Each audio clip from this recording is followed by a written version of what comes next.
The tax bill is really the dark cloud that hangs over the Capitol. They sell it as a middle-class tax cut. 86 million Americans, middle-class families, will be paying more in taxes as a result of this bill.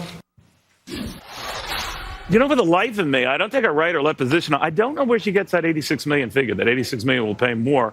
I assume she's talking in the 10-year horizon. In 5 years, some credits end.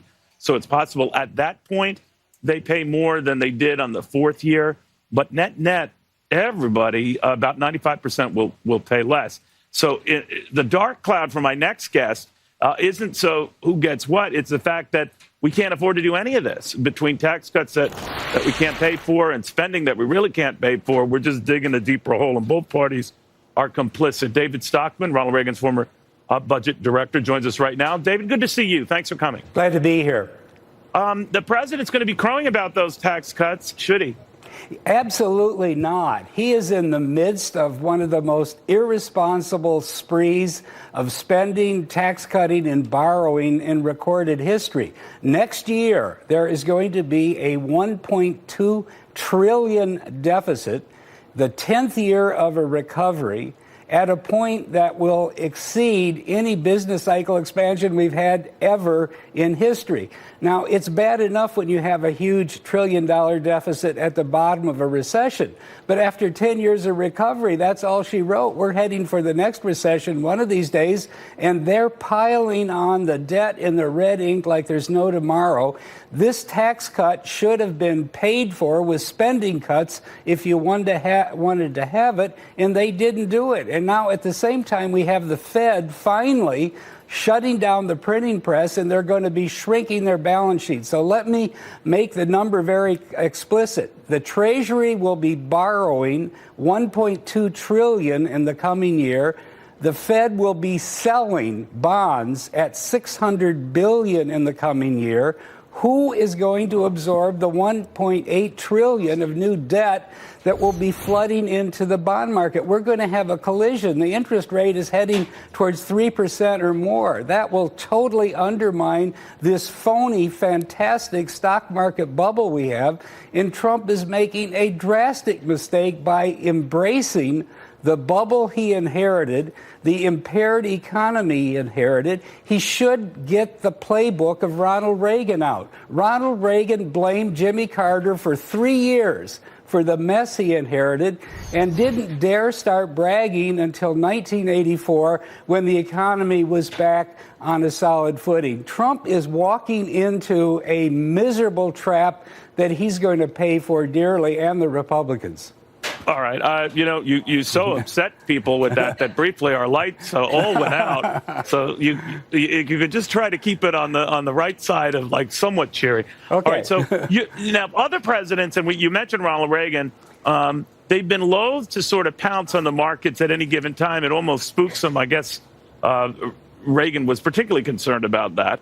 But this president has been saying, look, it's what I've got. The media isn't going to run with it. I might as well run with it. But you said that can actually come back to bite your hiney, right? Of course. It's a terrible mistake. This is the craziest financial bubble we've ever had. This is a sucker's rally like never before. The stock market is trading it was a couple of days ago at 26 times S&P 500 earnings. Worse, 150 times the Russell 2000. These aren't sustainable. This is crazy. The economy isn't taking off despite all the rhetoric from the Republicans in the White House. It's a little stronger. I mean, right? Well, Neil, I have to tell you, in the first full year, fourth quarter to fourth quarter, the economy, real GDP, grew at 2.5%. That's the same rate that we've had over the last 4 or 5 years. The problem is we're getting... You're including the fourth quarter of the year before, right? No, or you're not. I'm starting with the fourth quarter of last year and just going on a year-to-year basis.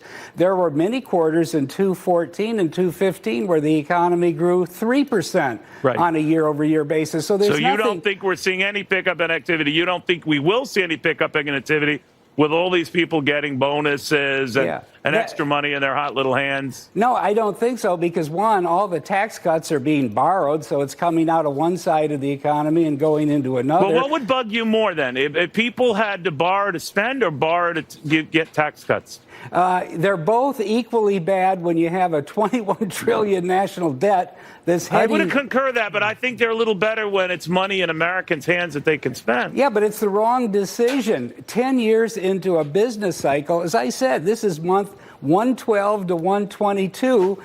We've never been there before. The longest business expansion in history is 118 months, and that was in the 1990s under far more propitious conditions. So they're asking for a fiscal bloodletting like you've never seen before. When they get a 1.2 trillion deficit at the top of a business expansion, you know, you're going to be. Let me ask you that. And we got a lot of people when you come on. You know, you obviously generate a good many emails, many favorable, many not, and the ones who don't like it say he's always been a crate banger. He's always Mr. Negative. We could see why Reagan took him out to the woodshed. One guy said he should have beaten the hell out of him. So they don't like it. What do you tell them? Well, people don't want to hear the truth. They don't want to hear the truth that we're living on borrowed times. Borrowed time. We're living way beyond our means. What they say, David, is you've been saying this for years. And then they say, well, you're always this Johnny, one note doom and gloomer, you say? Yeah, I say the Fed made it possible by monetizing trillions of debt, buying all these bonds. That extended the shelf life of this crazy fiscal policy. But the key thing is it's over. The Fed has said we're done. They're shrinking their balance sheet beginning in October. They're going to be shrinking at a $600 billion rate, which means they're dumping bonds into the market. They're not buying the new debt of the Treasury. The market is going to reset. Interest rates are going to soar. The whole stock market. Soar how much? Soar how much? Easy to between 3 and 4%, between 300 and 400 basis points. Wait. We're at 2.7 now on a 10-year note. You see that getting up to 5.74, 6.74? No, I'm saying it could go to 3% to 4%. A year ago in July, it was 1.3. I understand that. Yeah, where do you see it going? Back up to I said what? It to could 7? go back up to 3.5% easy, 4%, 4.5%. This market will overshoot. You'd realize that even then, that's historically low. It doesn't matter because compared to where the bond market was a What year we're used ago, to, right? What that means is that anybody who owns these bonds or own junk bonds that are priced off from it are going to take 20, 30, 40% losses. Now, when you have that much carnage in a $100 trillion global bond market, all bets are off. This bubble is about ready to blow. And if Trump has any sense whatsoever, he would get off this bragging thing and start beating up on Obama and on the Fed for, delivering this mess to his doorstep. All right. Well, he's probably watching now. I'm sure he's revising the speech. Yeah, good. David, always good. Always good seeing you, my friend. All righty.